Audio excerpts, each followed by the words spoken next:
Olá, muito boa tarde. No Sem Censura de hoje, nós vamos falar da biografia de Olga Benário e também de música, de vacinação e de defesa do consumidor. Nossos convidados são Anita Leocádia, que é historiadora e está lançando o livro Olga Benário Prestes, uma comunista nos arquivos da Gestapo, que é sobre a vida de sua mãe. Prazer em tê-la aqui, professora. Obrigada, o prazer é meu. Sidney Rosa, que é promotor e atua na defesa do consumidor, sobretudo do consumidor online. Ele vem falar conosco sobre os direitos de quem faz compras pela internet. Prazer em tê-la aqui. Prazer é meu. Consumidor vencedor, não é isso? Exatamente. Tá ótimo. Isabela Balalai é pediatra e presidente da Sociedade Brasileira de Imunizações. E ela fala sobre a campanha Quem é Sênior, Vacina. Isso aí, quem é sênior precisa se vacinar. Obrigada pelo convite. Maravilha, Isabela. Estamos com o Ginga, nosso compositor, que está lançando o CD Canção da Impermanência, que vai ser no próximo dia 8, aqui no Rio. Prazer enorme, Ginga. Prazer é meu estar aqui com vocês, é uma honra. E nós estamos com a nossa produtora de web, Camila Abreu, que vai explicar para vocês como participar do programa, não é isso, Camila? Exatamente. Então. Boa tarde, pessoal. Para participar do programa é muito simples, basta entrar nas nossas redes sociais, deixar o seu comentário usando a hashtag Sem Censura ou enviar uma pergunta para os nossos convidados. Maravilha. Ô, Ginga, eu poderia pedir para você começar a dar uma palhinha, porque eu vou deixar você para entrevistar no final, no último bloco. Mas agora podíamos começar com música. Pois não. O que você acha? O que você Tudo podia bem. mostrar para a gente do seu disco? Um choro que eu fiz em homenagem ao garoto, centenário dele muito seria lindo. agora. Chama Despedida de Garoto. Maravilha.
Nossa mãe, Obrigado.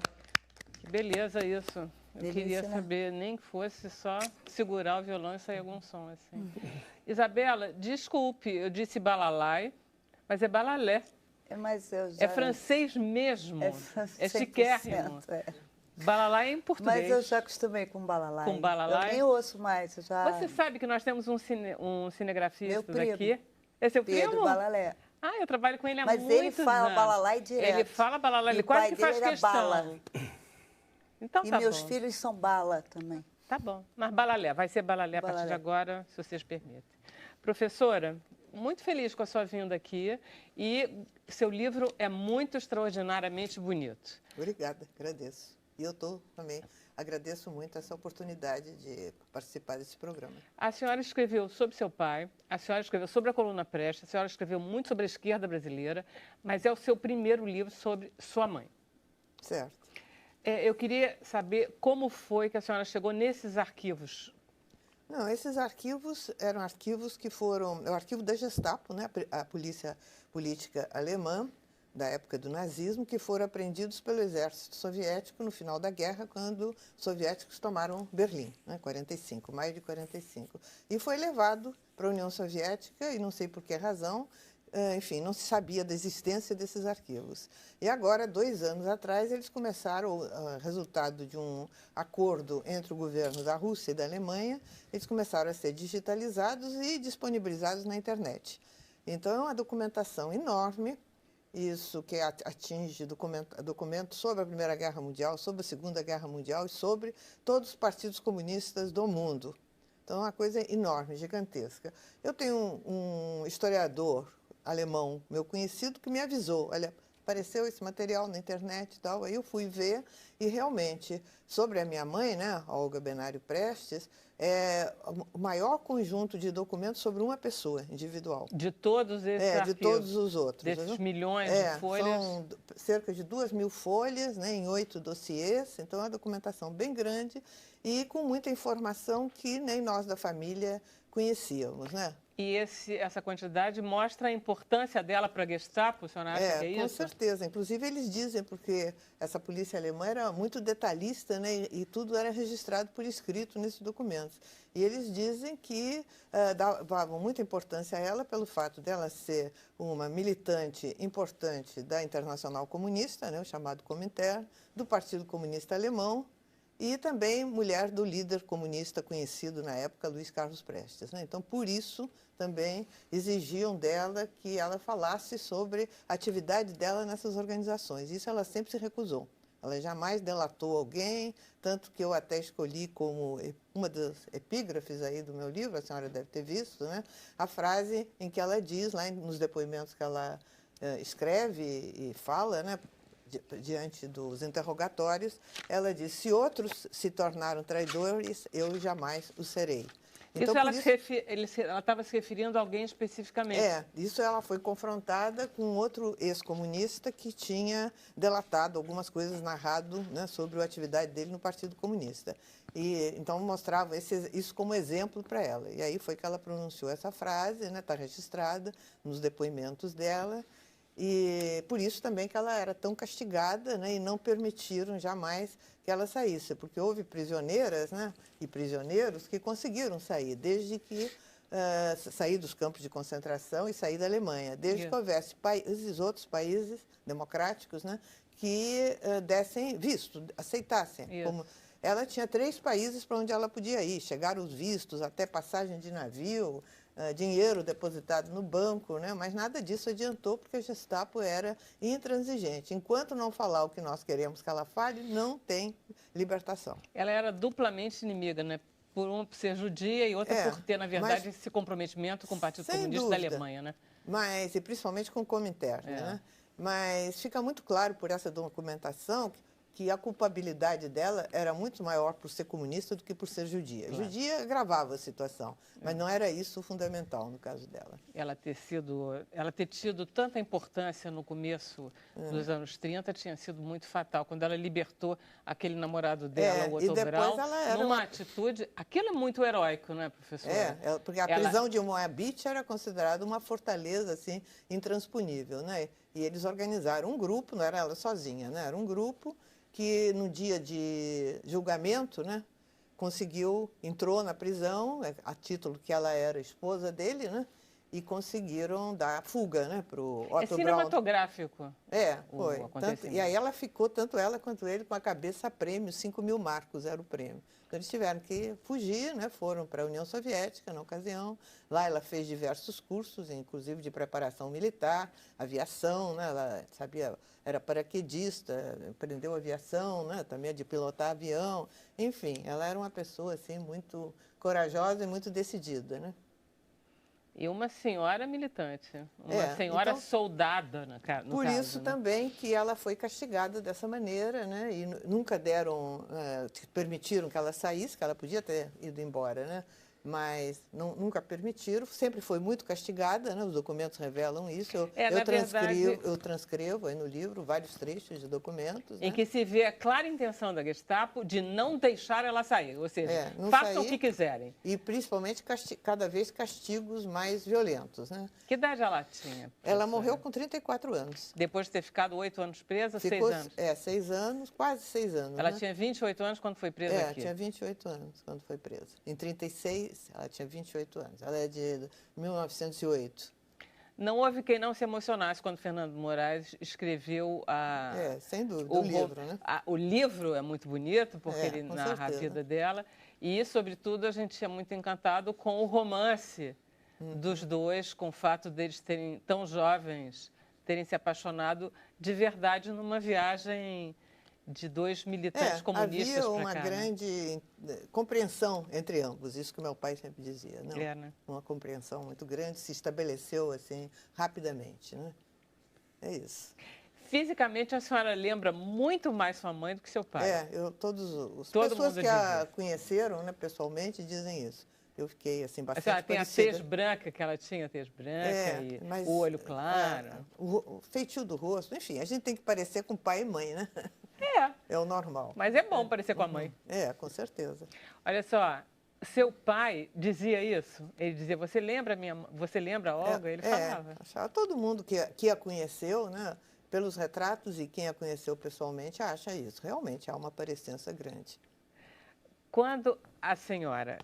vamos lá, vamos contar a história, porque a senhora precisa contar, porque nem todo mundo... Não é, Camila? Não sabem, São histórias que a gente acaba não contando. Se bem que o filme Olga ajudou muito a divulgar, né? Isso. Mas vamos lá. Os dois estavam aqui, eles eram um casal e eles acabaram sendo presos por terem tentado um movimento comunista e que não deu certo. Que, aliás, não era comunista, era antifascista e democrático. É verdade. Movimento de 35. Aí foram presos em 5 de março de 36 e separados, nunca mais se viram. Né? E o meu pai ficou preso aqui no Rio de Janeiro durante 9 anos. E ela foi, assim, de forma totalmente ilegal, extraditada para a Alemanha, porque ela, esperando um filho brasileiro... Já se sabia disso. Sendo ela foi extraditada no 7º mês de gravidez. Tanto que o capitão do navio era um navio cargueiro alemão, né? No primeiro momento, nem queria aceitar uma mulher grávida de 7 meses para fazer uma viagem de 1 mês, né, num cargueiro. Mas vieram ordens superiores e o capitão se submeteu, né, o capitão do navio. Então, ela foi extraditada em setembro, já no 7º mês de gravidez, junto com a Elise Evert, né, que tinha sido aqui muito torturada no Brasil, era esposa do Arthur Evert, né, 2 comunistas que participaram aqui do movimento revolucionário no Brasil. Os dois foram brutalmente torturados. E elas foram extraditadas juntos com ordens expressas, isso fica agora muito evidente aí nessa documentação, né, que eu encontrei, ordens expressas de maneira nenhuma o navio parar pelo caminho, em algum porto da Europa, ou da Espanha ou da França, porque já havia precedentes, né, de os portuários desses países arrancarem prisioneiros que tinham sido extraditados aqui do Brasil. Em 36, Hitler já estava no poder. Já, desde 33. Mas não tinha declarado a guerra ainda. Não, a guerra começa em 39, né? 1º de setembro de 39. E eles ainda não estavam numa campanha antissemita tão feroz. Mas anticomunista era. Anticomunista era. Então, no início, até a literatura, a historiografia existente aí revela isso. No início, a perseguição maior, logo depois que o Hitler subiu ao poder, foi contra os comunistas. As prisões ficaram cheias de comunistas, existem dados até numéricos a respeito disso. E aí ela era, assim, um alvo preferencial, né, por causa justamente da ficha dela na Gestapo, né, em que mostrava que ela era uma comunista ativa. Perigosa. Perigosa. E Veja, quando ela foi presa aqui no Brasil, ela não declarou o nome dela. Ela disse que era Maria Prestes e não disse nem qual era a nacionalidade, embora era bastante, acho que pela aparência já se via, né? E o Filinto Miller, o famoso Filinto Miller, famigerado, aí chefe de polícia de Getúlio Vargas. Na época, o governo de Getúlio Vargas estava com ótimas relações com o governo de Hitler, uma grande aproximação, inclusive na esperança que o governo alemão e o grande capital alemão ajudasse aqui a economia brasileira, a indústria de guerra brasileira, ajudasse a instalar a grande siderúrgica, que depois foram os americanos. E, então, mandou a foto e impressões datiloscópicas, né? Como é que é? Impressões digitais. Mandou lá para a polícia alemã, rapidamente foi identificada, porque já era fichada lá, né? E aí, diante disso, o meu pai sempre dizia que foi uma forma que o Getúlio e o Filinto Miller encontraram de torturá-lo, porque torturar fisicamente o Luiz Carlos Prestes, naquele momento, iria ter uma repercussão muito ruim para o governo brasileiro, porque ele já era muito conhecido na Europa, nos Estados Unidos, como Cavaleiro da Esperança. Então, a forma de torturá-lo foi essa, extraditando minha mãe para a Alemanha, no 7º mês de gravidez, sabendo que lá dificilmente ela iria sobreviver, né? O seu livro contém o quê? Qual é o material do seu livro? A partir dessas 2.000 folhas de arquivos da Gestapo de Olga Benário? Eu dei preferência, né, aos fatos inéditos, porque o meu livro adquiriu esse caráter, né, de complementação ao livro do Fernando Moraes, né, que o fundamental já está lá. Agora, o Fernando Moraes, na época que ele pesquisou e escreveu o livro, evidentemente não teve acesso a essa documentação que nem se sabia que existia, né? Então, eu dei preferência a essa parte inédita. Tem uma quantidade grande, cerca de umas 50 cartas inéditas, inclusive correspondência dela com o meu pai, né, que a Gestapo, a censura era muito rigorosa. É muito impressionante, porque ela está escrevendo, ela sabe que ela está escrevendo sob censura. Então, ela escreve... com todo cuidado para ver se a carta passa. Você sente, querido Mas Carlos, assim, eu estou bem. A criança está bem. É tudo muito na medida para não... Pois é, mas mesmo assim... muitas cartas foram apreendidas e só agora que eu tomei conhecimento... Que não chegaram nem a ele, não chegaram, não foram enviadas, né? Tem uma que ela diz uma coisa que eu adoro. Ela diz assim, que saudades... Ele fala alguma coisa sobre comer laranjas e ela responde, que saudades que eu tenho... Eu me lembro de ser uma papa laranjas. Ou seja, tem um mínimo de intimidade entre os dois, um pedacinho de... Lembra como eu gostava de comer laranjas, uma coisa assim, e que não pode passar em nenhum momento e ela consegue passar uma imagenzinha. E a censura, o rigor da censura chegava assim às raias do ridículo. A senhora deve ter visto, né, que até o romance Iracema, do José Alencar, que a minha avó mandou para ela manter, ela queria manter o português, que ela estava aprendendo português no Brasil, né? Ficou 1 ano e pouco aqui, mas já tinha alguma noção de português. E ela tinha preocupação de manter o conhecimento de português. O romance Iracema foi vetado, porque, imagina, a Gestapo se deu o trabalho de traduzir para poder ler, porque estava em português, né, evidentemente, e vetar porque o índio Peri foi considerado um subversivo, né? Um exemplo típico de um terrorista nativo.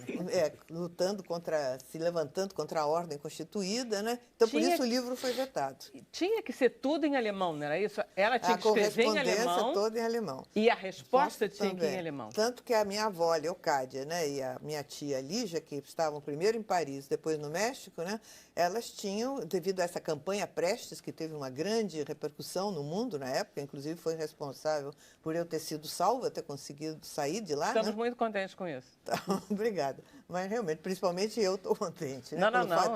A senhora tem um símbolo muito importante. Mas essa campanha, dirigida pela minha avó, pela Leocádia Prestes, teve uma importância muito grande. E havia uma solidariedade muito grande.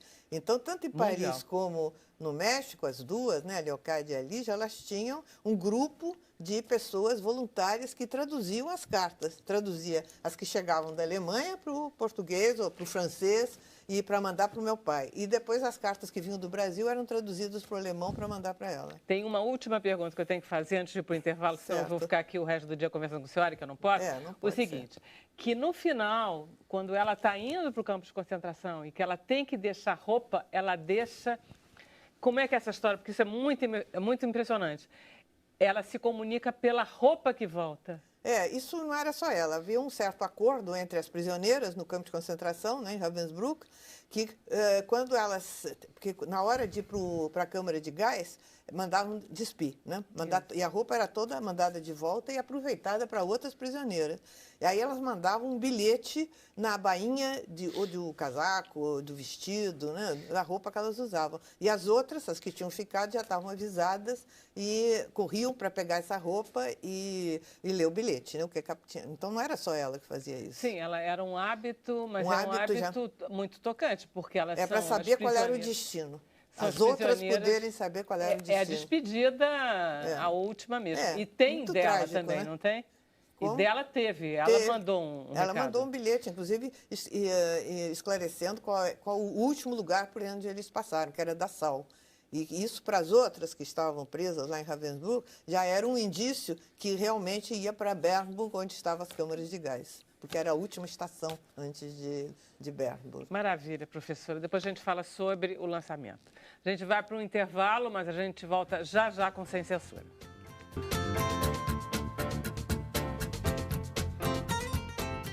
Hoje, o Sem Censura está falando sobre música, vacinação para a terceira idade, literatura e defesa do consumidor. Vamos perguntar para a Camila se nós temos algum comentário para destacar alguma pergunta. Temos sim, Vera. A Priscila Gonçalves, ela pergunta para a Anitta se existe algum momento da história da sua mãe que a senhora considera mais marcante. Responde? Pode. Eu acho que o mais marcante que essa documentação me revelou foi justamente a intrepidez dela. A coragem, a intrepidez, né? A disposição de resistir a tudo que viesse, a qualquer custo. É verdade. Intrépida é uma boa palavra. Bom, vamos conversar com o Sidney. Fazer homem, mulher, homem, que assim a gente vai se equilibrando. Sidney, todo mundo compra online agora. Essa história de ele tem um site, o Consumidor Vencedor, eu acho que é uma delícia, porque enchemos de esperança, né? Porque a gente morre de medo de fazer compra online. Que ideia é essa do Consumidor Vencedor? Vamos lá. Exatamente. Hoje em dia, cada vez mais está se usando a internet, né? Tanto para compras quanto para qualquer ato no cotidiano.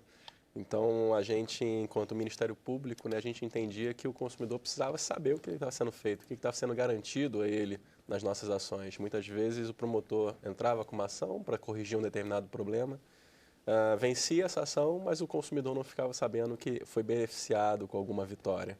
E, do outro lado, o Ministério Público também não sabia que aquela relação de consumo continuava problemática, porque quem é mais capaz de fiscalizar essa relação, se não o próprio consumidor? Claro. Então, a ideia do site é colocar disponível ao consumidor, numa linguagem fácil, uma linguagem cotidiana, todas as vitórias que o Ministério Público conseguiu em favor dele, para que ele possa nos ajudar a fiscalizar se aquilo está sendo cumprido. Mas aí como é que você vai? Você vai por empresa, você vai por queixa?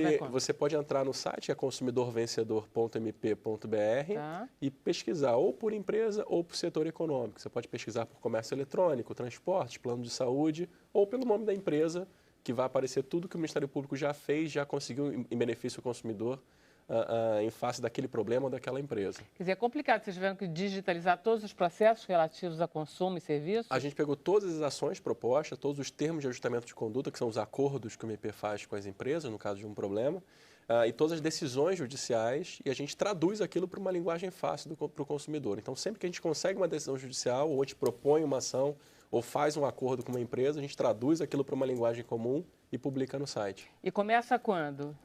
Os arquivos arquivos desde que a gente começou a atuar em tutela coletiva, né, que é essa atuação em defesa do consumidor. A gente resgatou todo o passado que a gente tinha aqui no Ministério Público do Rio. É de quando, mais ou menos? O site começou em 2012. A nossa atuação em tutela coletiva é do final da década de 90. Tá. Então tem bastante coisa, né? Hoje a gente, inclusive, já fez parceria com mais 25 Ministérios Públicos do país, então você consegue hoje obter uma gama de fichas de decisões, ações muito grande. E, às vezes, uma decisão de outro estado produz efeito aqui. Então, por exemplo, eu quero escolher um plano de saúde. E eu vou para o seu site, é uma boa ideia ir para o seu site? É uma boa ideia, até para verificar quais são os problemas que já foram verificados com aquela empresa, né? Verificar se realmente aquilo que ela se propôs a cumprir, ou já foi determinado a ela judicialmente que cumpra, está realmente sendo cumprido. Às vezes uma cláusula de um contrato que é ruim, que é ilegal, foi determinado que se tirasse essa cláusula. Fica fácil de achar. fica muito fácil. Botando o nome da empresa ou determinado problema, Tá. você consegue efetivamente verificar o que foi garantido ao consumidor. E serviços individuais, por exemplo, médico, bombeiro, eletricista, isso não? Sempre que o Ministério Público verifica que o problema é coletivo, ou seja, aquela pessoa ou aquela empresa está atuando, gerando um problema para uma coletividade de consumidores, a gente atua. Então, pode ser que você encontre um profissional liberal também ali, porque... Mas aí eu não entendi. Eu, indivíduo, não existe esse... Eu não processo nunca uma empresa e aí não aparece, é isso? Não, o que está no site é a atuação do Ministério Público em face daquela empresa. Pois Né? é. E como o Ministério Público ele não atua nos casos individuais, Tá. ele só atua quando uma repetição de casos, ou seja, você consegue verificar que o problema não é só com um consumidor, mas com toda a gama de consumidores. Aí você consegue ver o serviço Aí individual. você tem uma atuação do Ministério Público e obtendo um benefício ao consumidor, vai estar lá no site para ele verificar se realmente aquilo está sendo cumprido. Tá, então, como referência, é um ótimo acesso a gente verificar. Sim, sim. E como queixa também? E como queixa, assim, o consumidor é que pode fiscalizar se aquilo está sendo cumprido. A gente não tem capacidade logística de estar fiscalizando todas as decisões judiciais, todos os termos de ajustamento de conduta. Então, a ideia é inverter essa lógica, colocar o consumidor como aquele que vai fiscalizar se aquilo está sendo cumprido e ele pode fazer a reclamação no site e aquela reclamação vai direto para o promotor que atua no caso. Tá. E aí consegue exigir que aquela decisão seja cumprida efetivamente, seja aplicando uma multa à empresa, seja uma obrigação de fazer que determine que ela cumpra aquilo. Quais são as principais queixas que vocês já conseguiram mais ou menos ver o tamanho das coisas, as principais? Hoje, com relação no consumidor vencedor, né, e de uma forma geral no Ministério Público, o grande problema é na área de transportes. Mas... Eu diria com certeza que é nas operadoras de comunicação. No consumidor, efetivamente, é transporte. Mas as operadoras de telecomunicação não estão longe, não. A gente tem um segundo tema que é comércio eletrônico, efetivamente, é um segundo tema mais problemático. Até pela facilidade, a pessoa já está na internet, entrar no site e reclamar. Mas telecomunicações é ali no terceiro, quarto tema, com certeza. E vamos lá, comércio eletrônico. Que é? Dá para ir, por exemplo, digamos, por fábricas, não, tem que ser, é sempre pelas lojas, né? Não posso reclamar de um micro-ondas ruim, não vai ter isso. Pode também? Na área do consumidor, né, o Código de Defesa do Consumidor estabelece uma facilidade para o consumidor, que é a solidariedade entre todos aqueles que participam da cadeia econômica. Então, o consumidor, se ele achar mais fácil demandar em face do fabricante ou preferir o lojista, isso é a escolha do consumidor e a escolha daquele que está demandando. Vamos lá, então, comércio online, qual é a principal queixa? Porque tem aquele caso da Decolar, que eu adoro. Você conhece a história, Isabela? Não. Que é a Decolar, não é? Que foi acusada de fazer um preço diferente para clientes quando eram de fora do que brasileiros. Então, para os americanos, franceses e tal, o quarto do Copacabana Palace era $300. Para nós, mortais, era $560. Era uma coisa assim, era isso. Né? Isso está sendo objeto de investigação lá no Ministério Público, né, porque é uma investigação complexa que envolve acessos, né, exteriores, acessos nacionais. O que se alegou em face dessa empresa é que ela permitiria aos hotéis fazerem preços diferenciados. Né, ela coloca à disposição do hotel colocar um preço para o estrangeiro e um preço para o nacional, o que efetivamente é uma discriminação. Então, se isso sendo comprovado, efetivamente vai levar a alguma atuação do Ministério Público. Olha só, por que uma pessoa faria isso? Quer dizer, por que uma empresa venderia...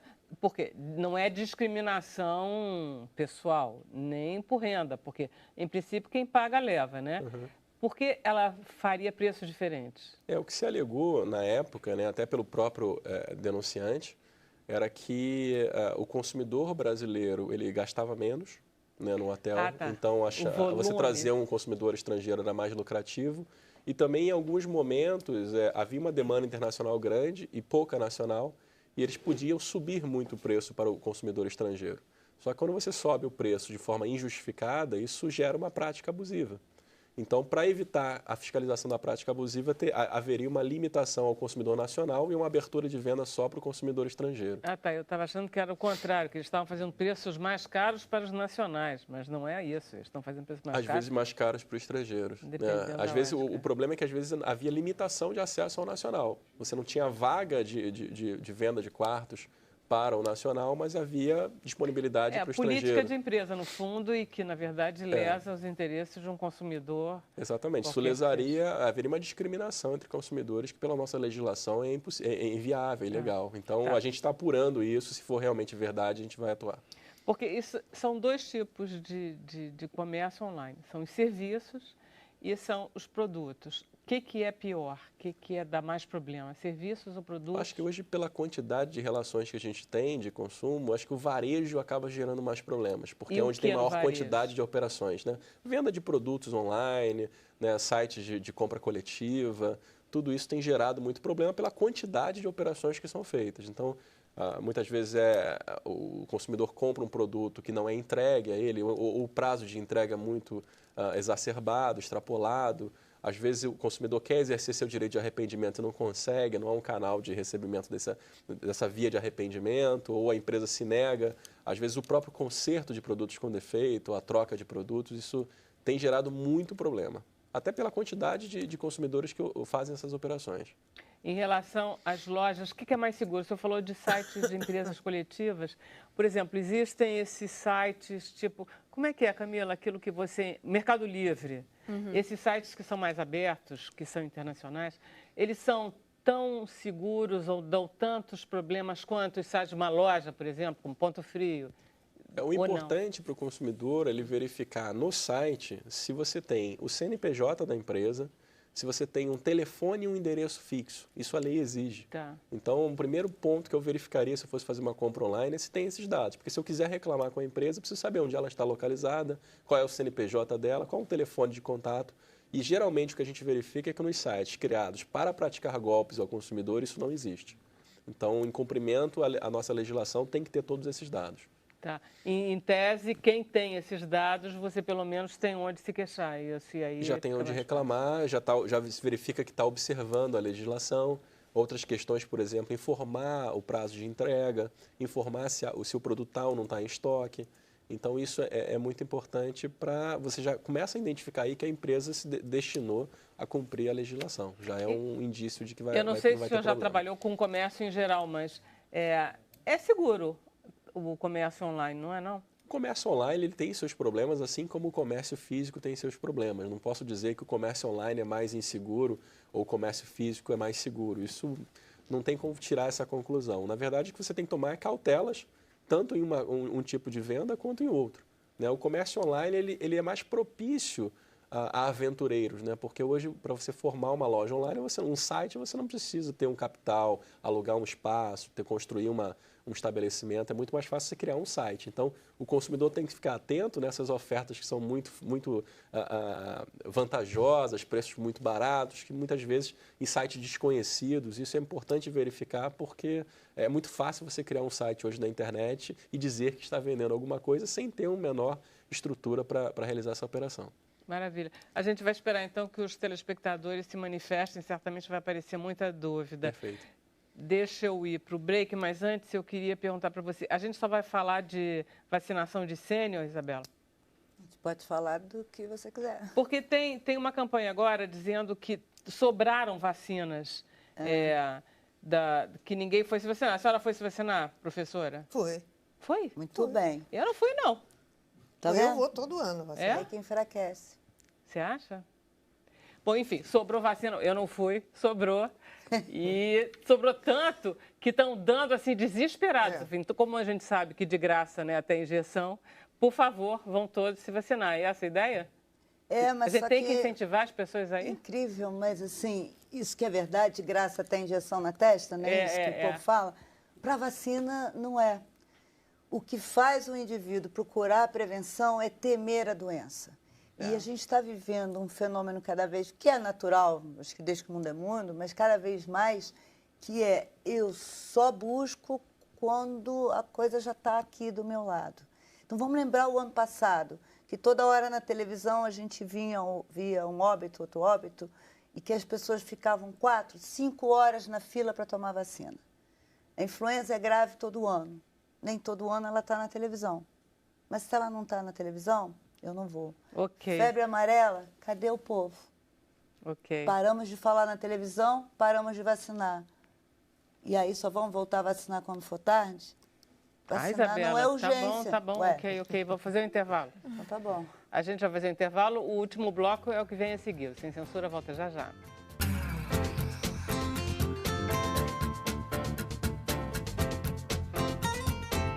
Voltamos com o Sem Censura de hoje, que está falando 77. sobre Olga Benário, sobre a música de Ginga e sobre vacinação e compras online.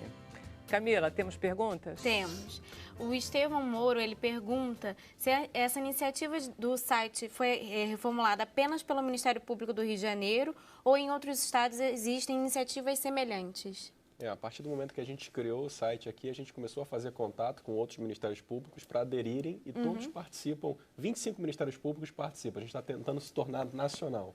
Então, hoje, você entra no site, você escolhe o seu estado e você já consegue pesquisar decisões que são benéficas ao consumidor em cada um desses 25 estados que participam.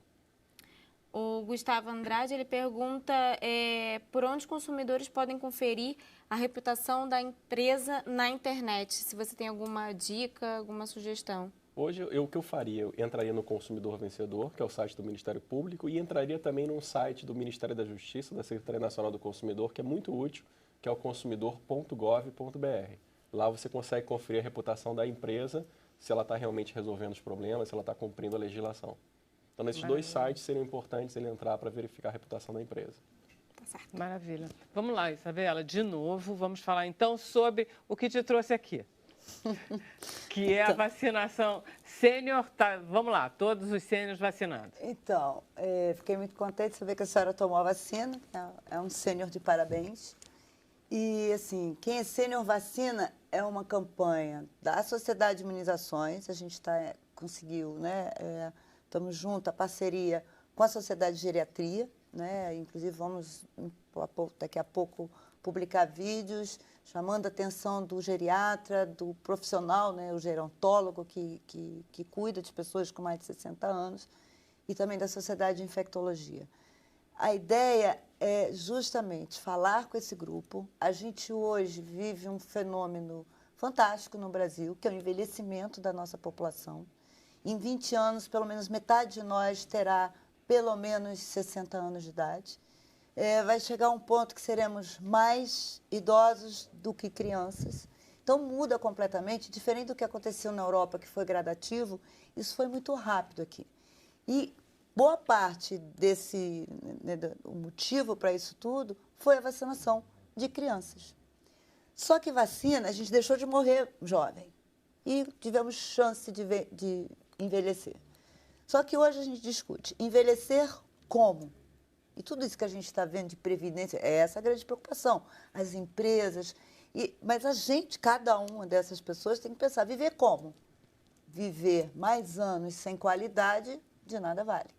Uma internação, uma hospitalização, pode fazer perder toda a qualidade de vida de uma pessoa com mais de 60 anos. É impressionante o impacto que uma hospitalização tem numa pessoa que está ótima aí, andando, e que, de repente, afunda numa situação, mesmo que não fiquem sequelas. Fica sequela psicológica, fica sequela física. Não, e o idoso demora mais para se recuperar. Demora para se recuperar, deprime, começa a ter medo, enfim. Então, a gente precisa evitar ao máximo todos aqueles agravos que podem afetar essa pessoa. E, dentre eles, existem as infecções que podem ser evitadas por vacina. Pneumonia é o que mais mata o idoso. A gente tem vacina. Herpes zoster é o que mais abala a qualidade de vida, é causa de dor crônica. Isabela, é muito cara a vacinação É muito cara. Eu vou te falar Herpes uma coisa. zoster é R$500. Deve ser 400, 500. É Mas eu caro vou te pra falar caramba. uma coisa. Eu não tenho dúvida de que é cara. Eu não tenho dúvida de que, infelizmente, isso é para uma parcela mínima da nossa população. Mas todas as vacinas que estão hoje na rede pública começaram assim. Tá. Hemófilos influenza, que é uma vacina que ninguém nem lembra que ela existe, de tão rotineira que ela ficou. Em 1993, ela chegou ao Brasil, na rede privada, e ela custava mais do que um herpes zoster. Tá. A vacina que as clínicas privadas mais aplicam hoje no Brasil, em criança, custa R$ 720 a dose, e uma criança precisa de 4 doses. As mães fazem fila. Sabe por quê? É contra a meningite. Sabe por quê? Porque elas têm medo da meningite. E desde quando que idoso tem medo de herpes zoster? Ele nem é informado disso. Sim, Vera, mas na grande maioria, as pessoas ele não sabe que tem vacina para pneumonia. Ele não vai... Sabia? Sei, eu já me vacinei duas vezes. Gente, eu vou levar ela lá para casa. Não, e herpes zoster? Não. Não, então vamos juntas. Não, eu tenho maior vontade. Então, herpes zoster é uma das grandes causas de dor crônica. Aos 85 anos, a chance de você ter um herpes zoster é de 50%. E a gente vai viver 85, 90, 95, 100. Então, você aumenta a chance dessas infecções impactarem negativamente. É um calendário, existe um calendário de vacinação do idoso. Ele é quase tão grande quanto o calendário da criança. E quem sabe disso? Onde é que a gente tem esse acesso? Onde é que a gente acessa? No site, a SBIM tem, a Sociedade Brasileira de Imunizações, a gente tem 2 sites. Um é o site oficial da sociedade, inclusive mais voltado para o profissional de saúde, com informes técnicos, etc., mas que é um site legal de consultar. E o outro chama Família SBIM, família.sbim.com.br. Ali é uma enciclopédia. Inclusive, você tem a possibilidade de baixar aquilo como e-book. Ali tem tudo o que você queria saber, toda a verdade, todos os riscos, todos os benefícios, o motivo de cada. Então, vamos falar de herpes zoster, vamos explicar o que é o herpes zoster, para você entender. Olha, eu estou te vacinando contra isso porque isso tem impacto tal na tua saúde, a chance da vacina evitar é tal, que é a eficácia, a segurança é essa, em caso disso, faça aquilo, enfim, procure seu médico.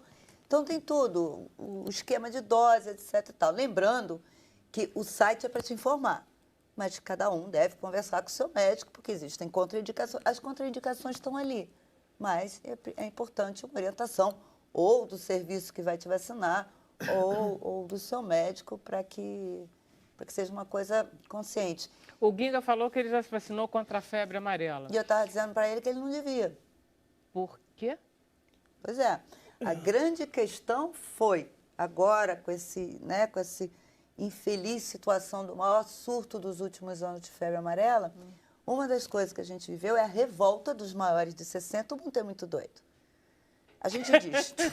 Eu já estou ficando doida, mas a gente já diz isso. A gente diz, vacine-se contra a gripe.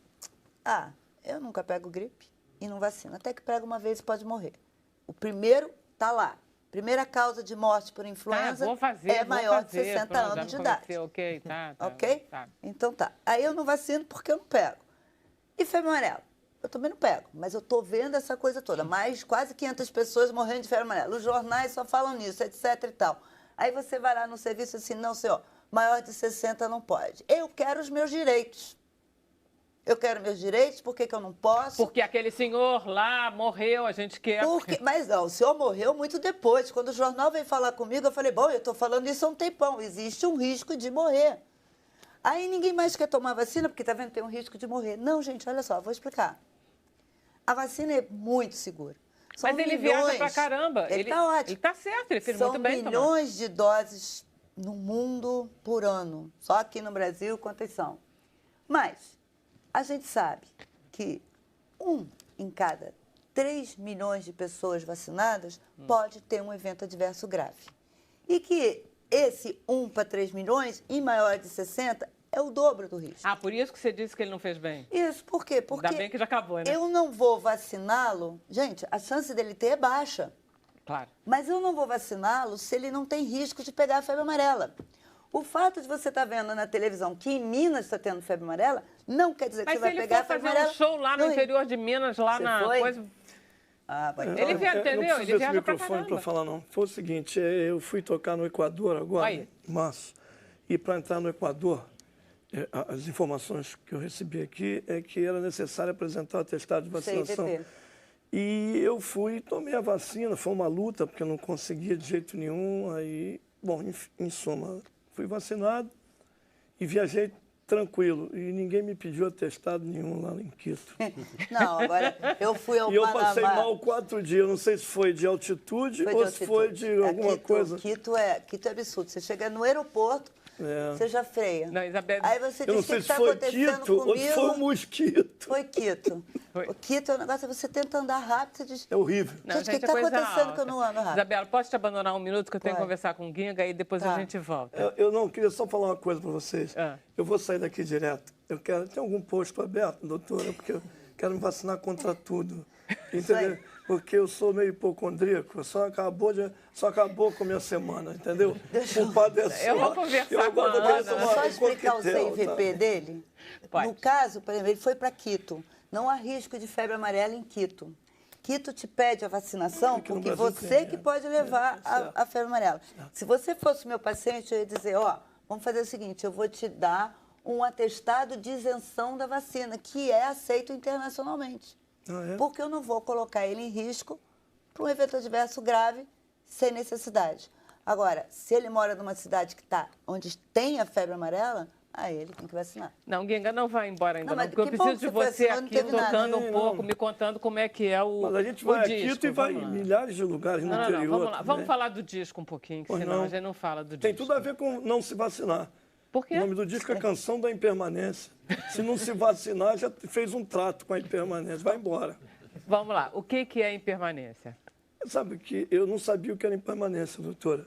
E quer dizer, não sabia, não tinha essa noção específica. Talvez aqui muita gente não saiba. Eu andando pela praia, fazendo meu exercício ali diário, eu encontrei com um amigo meu, compositor de música contemporânea, chamado Sérgio Rojas. E o Sérgio é um cara muito culto e muito formado e também muito exacerbado nas atitudes, gesticula muito. Então, eu adoro conversar com ele. É sempre muito agradável, até pelo visual. O Sérgio fala com as mãos. E não sei que assunto saiu sobre a morte, que Sérgio disse, não tenha medo, Guilherme, não é isso. A morte é o contrário de nascimento.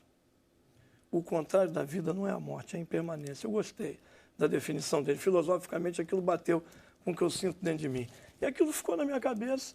E eu sei que eu fiz uma música, e quando eu terminei de compor a música, eu achei que ela tinha a ver com a impermanência. Havia alguns versos que batiam com isso. E dei o nome de Canção da Impermanência. Porque, na verdade, a impermanência é o que fica da gente, né? É o que a gente luta, né? Ninguém quer ir embora. A gente vai embora. A morte é a coisa mais democrática, né? Ou dentro de um banho, lá, né? Alemão daqueles, né? Opa. Ou uma morte dormindo, não acorda mais. Mas a morte, ela nos espreita, ela está sempre ali. É a arte final, né? É necessária, né? Mas ninguém quer, todo mundo tem medo. Eu sou apavorado com a ideia da morte. Então, esse disco é mais ou menos... Porque quando a gente fala daquilo que a gente tem medo, sei lá, é como se a gente ficasse um pouco imunizado também, né? É mais ou menos. Deve gerar anticorpo, né? A ideia é essa, um pouco. A gente tenta se proteger um pouco, né? É isso, é mais ou menos isso. Aos 67 anos, a gente já fica pensando Não, 67 mais não, que você ainda tem 66, só faz dia 10 de junho, né? É 10 de junho agora. Mas eu estou falando para ver se o reserve, pessoal já prepara os presentes. Faltam 3 dias ainda. Não, falta pouco. A gente defende a nossa... Se Deus quiser. Mas olha só, aí você fez um disco em que você faz tributos a todos aqueles que permanecem com a música dentro de nós. Você faz tributos a seu pai, ao garoto que você tocou, ao Tom, a Santo Dorival, que você fala, ao Hélio Delmiro. Ernesto Nazaré.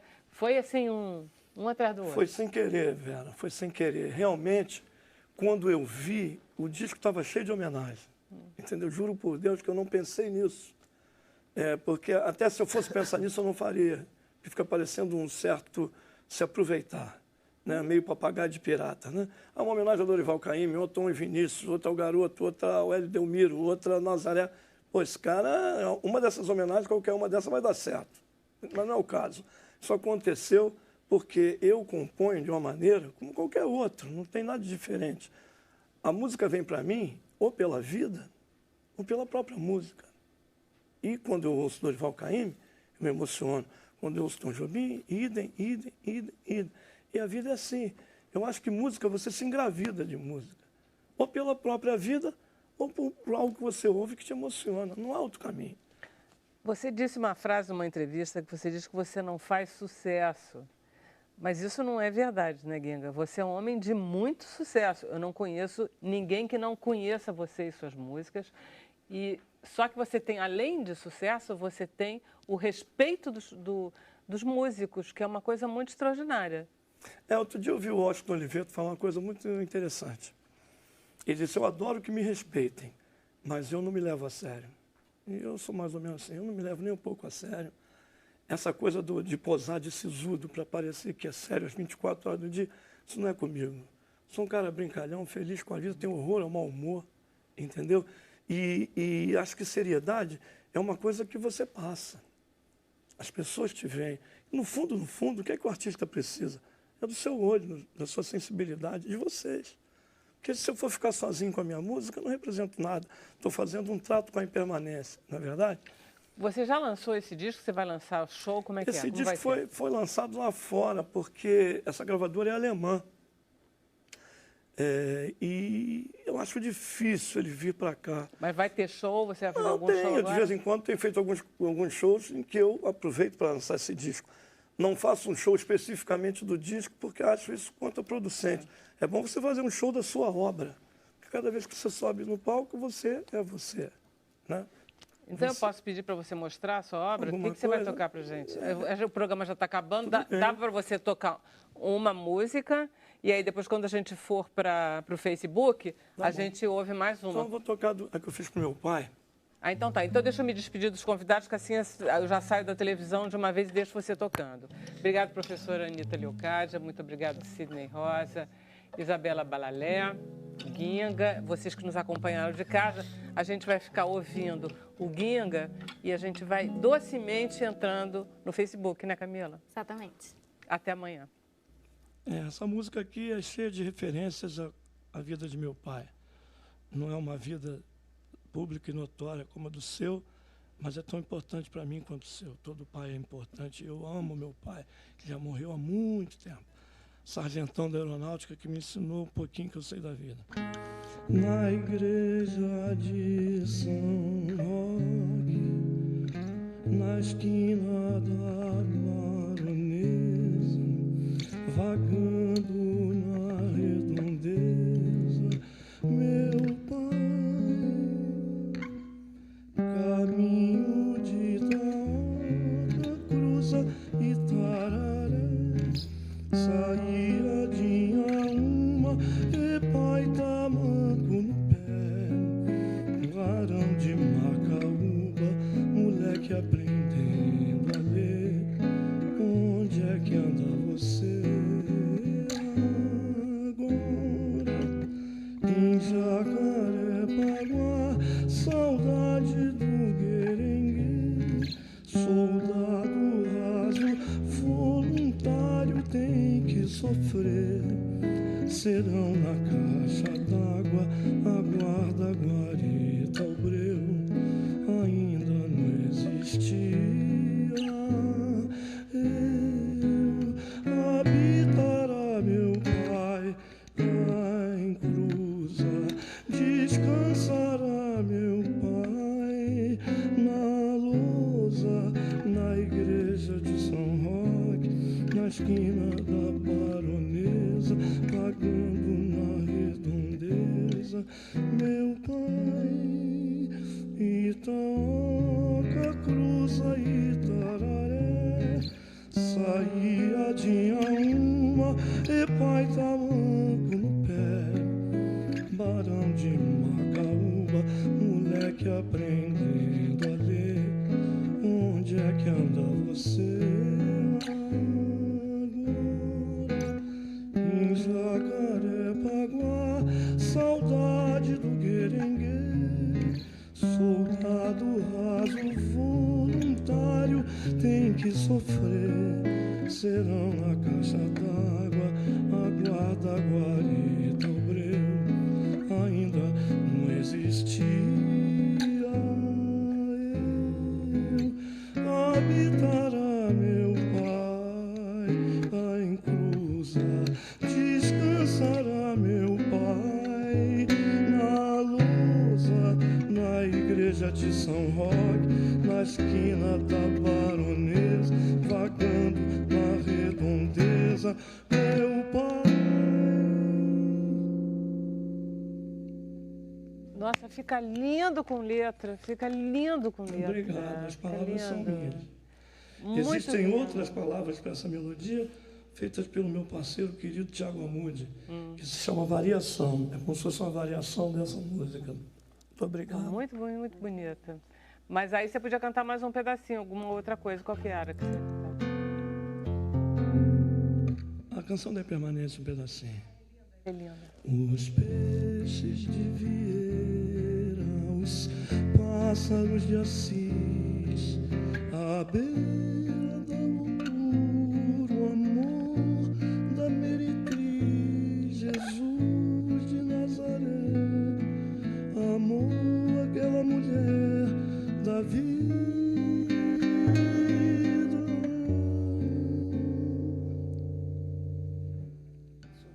Não, fica com ele. Já foi. Lindo. É uma coisa muito... Não, agora já estamos no Facebook. Olha só, não se deixe enganar pelo relógio, porque a gente, nesse ínterim, a gente passou da televisão para o Facebook. A gente está online direitinho agora. E continuamos ao vivo. Continuamos ao vivo. Uhum. E o bandolinista Milton de Holanda, ele mandou um grande abraço para você e para todos nós aqui do Sem Censura. É, Milton! Milton é um dos gênios brasileiros, né? Uma maravilha de artista e uma pessoa excepcional, um cara simples, sem pose, um homem com os pés no chão, como deve ser todo mundo, como devia ser todo mundo, né? A gente está aqui de passagem mesmo. Tem uma outra frase que eu gosto. Agora, mentira, que aquele negócio que você falou que você é hipocondríaco era brincadeira, né? Já fui, não sou mais não. Tá bom. À medida que as coisas vão aparecendo assim, engrandecendo na sua frente, você vai ficando um pouco mais corajoso. Já enfrentei Você não acha que com a idade a gente perde... Você falou esse negócio da morte. A gente não melhora, não? Com a idade? Eu tenho um amigo meu médico, e a gente quase fez faculdade junto. Eu fui para odontologia, ele foi para medicina. Você se formou em odontologia? Eu trabalhei como dentista há 32 anos. Trabalhou como dentista? É, muito. Quem cuida dos seus dentes agora? Agora é a doutora Tatiana. E você cuida dos dentes de alguém? Eu não cuido mais dos dentes de ninguém, mas cuidei de muita gente. Que Inclusive legal. do Rafael Rabelo, do Baden Powell. Que legal. Atendi a Clara Nunes uma vez, o Hélio Delmiro, tanta gente. Passou por lá a Ana Carolina, foi minha cliente. Hoje é minha amiga, não é mais minha cliente. Mas a odontologia me deixou e a música foi a primeira profissão desde criança, né? Eu comecei trabalhando como músico para poder pagar meus livros e tudo, né? Eu, com 17 anos, já tocava em baile. Tudo. Mas é bom, é melhor ter duas profissões do que não ter nenhuma. Do que não ter nenhuma, né? É horrível ser desocupado, é o telefone não tocar, ninguém querer seu trabalho. É horrível. Eu costumo dizer, tem tanta gente que faz sucesso e vive fugindo do assédio. Muito pior do que fazer sucesso é ser anônimo. Anonimato, sim, esse mete medo. Sucesso, não sou louco para fazer sucesso. Nunca fiz, mas queria muito fazer. É porque você deve chamar o sucesso uma coisa diferente do não, que a sou gente bem chama? sucedido, muito bem sucedido. A minha obra, ela me sustenta, mata a minha fome. Está ajudando a minha mãe lá no CTI. Eu trabalho como músico, entendeu? Como compositor. E o dentista também sustentou minha família, criei minhas filhas, formei minhas filhas. E ouvir você é um prazer enorme, porque o violão que você toca, ele é extraordinário como violão, porque ele tem uma coisa no seu violão, inclusive, que ele tem essa coisa de você ouvir você tocar, que você não disfarça, que você ouve a sua mão passando, que é uma coisa muito característica sua e que faz você ser reconhecido em qualquer momento. Às vezes menos é mais, né?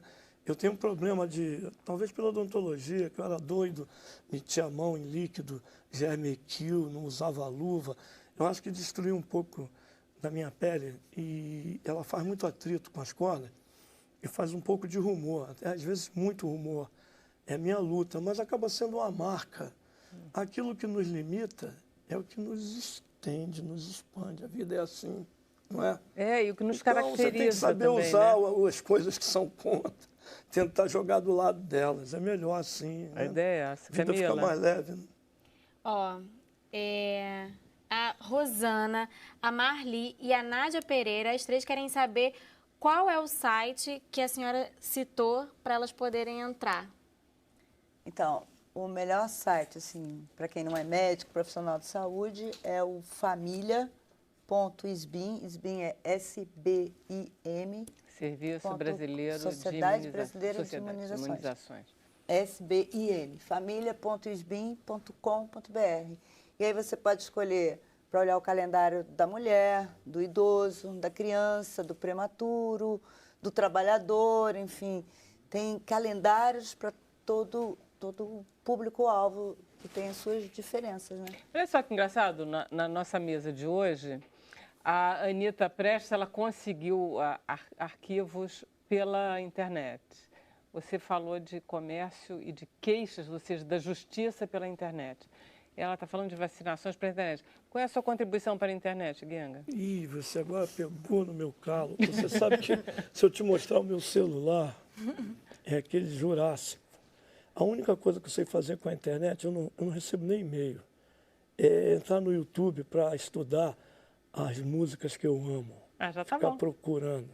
Eu ocupo muito a minha vida com isso, porque realmente o advento disso tudo ajudou muito. É muita informação, é muito rápido. Né? É muito rápido, né? Vamos muito lá, Camila. Bom. O Alex Rossi Martim, ele pergunta, gostaria de saber da doutora Anita se ela concorda que a falta de memória no Brasil é crônica. Mas eu acredito que nessas últimos, 20, 30 anos, né, isso está mudando. Até porque nas universidades brasileiras, né, tem muitos cursos de mestrado, hoje em dia uma quantidade enorme de mestrado, doutorado, então, que estão justamente pesquisando, né, a história e contribuindo para resgatar a memória. Então, eu acho que tem melhorado, mas ainda temos muito chão pela frente. A Iomara, ela diz, Olga Benário foi um símbolo de luta para muitas mulheres, mas eu sempre tive curiosidade de saber como foi a vida da filha dela. Por favor, Anita, conte um pouco sobre a sua vida. Bom, isso é muito demorado, porque a minha vida já está muito longa. Já está muito longa. Vivi muito no exílio, fui perseguida, fui... A senhora viveu na Rússia, viveu no México, viveu na França logo quando era bem pequena, né? E depois no exílio também vivi na França, mas a maior parte da minha vida ainda vivi no Brasil. Que foi perseguida política daqui, teve que se exilar lá. Qual lugar que a senhora tem, assim, boas lembranças desses lugares todos? É mais México? Eu me sinto carioca e gosto muito do Rio de Janeiro.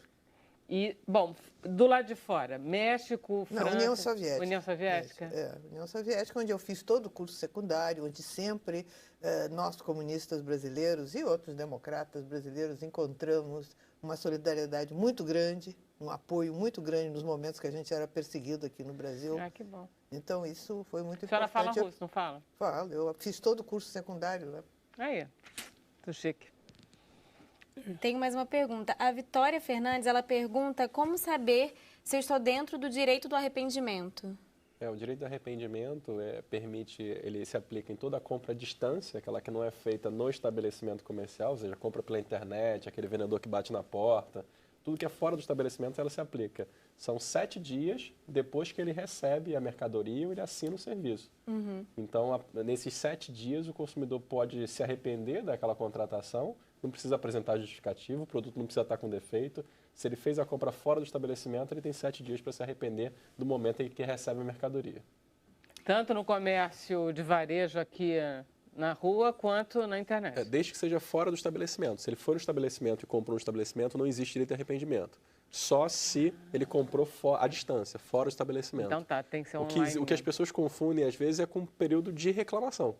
Né, para problemas aparentes, ele tem 30 dias para produtos não duráveis e 90 dias para produtos duráveis para reclamar sobre um problema aparente no produto. Ok. E a Natália Soares, ela pergunta se a empresa em que eu comprei não for nacional, como devo proceder? Em qual legislação se encaixa a minha reclamação? Se ele está fazendo uma compra em outro país, aí a legislação que vai se aplicar efetivamente vai ser daquele país, né, ou a legislação de importação, que vai se aplicar para cá. Então, é muito importante você saber também daquelas empresas que você está comprando, que estão em outro país, se realmente elas são empresas com algum tipo de confiabilidade e se efetivamente as regras de importação estão sendo cumpridas. Muitas vezes o consumidor compra um produto e ele é surpreendido aqui com o pagamento de um imposto, uma quantia a mais Então, é bom se informar o que tipo de tributo ele vai ter que pagar quando ele compra também um produto fora do país. Tá? Isabela, mais alguma coisa? Que aí eu termino o programa. Não, eu acho que é tanta coisa. Eu acho que eu chamo aí as pessoas, os sêniors, né? E sênior a gente fala dos maiores de 60, mas a partir dos 50 é importante procurar se informar e ficar pelo menos procurar informação. E procurar... Você está pensando, amiga minha, quando eu tinha 45, me disse, Vera, você está entrando na terceira idade. Digo, eu? Aos 45? Pelo amor de Deus, não faça isso. Não é, não. 50 anos não é terceira idade, não. Para com isso, eu Isabela. defendo os 50 anos. Não, 50 anos é a melhor época, você ainda é menina. Isso. E aí você pode fazer e ter uma velhice melhor. Isso, gata. Vamos lá. Professora, então vamos lá. O lançamento do livro na UFRJ? É amanhã, às 5 horas da tarde, ali na Praia Vermelha, o Centro de Filosofia legal. e Ciências Humanas. Muito bom. Então, muito obrigado de novo a todos vocês que vieram. Obrigado, Guinga. Obrigado. Agradeço. E estamos de volta amanhã, às 5 horas da tarde, porque finalmente acabou Sem Censura pela segunda vez. Até lá.